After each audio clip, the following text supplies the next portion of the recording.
ব্যবসা করেও কিন্তু মানুষকে সেবা করা যায়, সেটা হলো হালাল খা। কারণ আমাদের বাংলাদেশে এখন টাকা থাকলেও আপনি খাঁটি প্রোডাক্ট পাবেন না।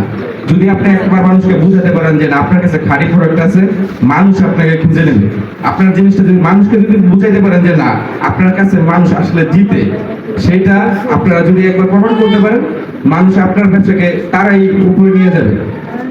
আর এইখানে নারী উদ্যোক্তারা আছেন, আমার অনেক সময় অনেকের সমস্যা হয়, সেটা হলো আপনারা প্রফিট মার্জিনটা ঠিক রাখতে পারেন না। যেহেতু একটা শিল্প পণ্য, আমরা যে প্রোডাক্ট নিয়ে কাজ করতেছি শিল্প মন্ত্রণালয়ের অধীনে, প্রফিট মার্জিনটা ঠিক রাখেন না।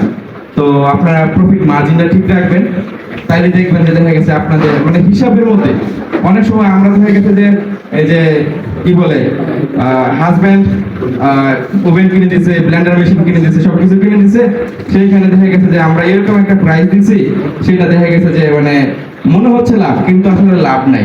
কারণ এই যে আমরা যে পানি খাচ্ছি, পানির বোতলটার দাম কিন্তু কত টাকা উৎপাদন, এইটা আমরা খরচটা হিসাব করি না।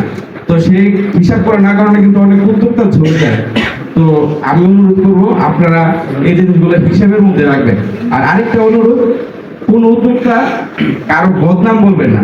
আমরা বাজারে একটা হয় কি এর কাস্টমার আসে, সে সুযোগটা নেই, এই উদ্যোক্তার বদনাম ওই উদ্যোক্তার কাছে বলে, সে তো এটা করছে। ভাই প্লিজ, আমি আমার প্রোডাক্টটা কেন মানুষ কিনবে আপনারা সেটা বলবেন। আমার প্রোডাক্টটার মধ্যে এটা আছে, এটা কিনলে কি লাভ, আপনি আপনার লাভটা বলেন, মানুষ যেটা খুশি সেটা করবে।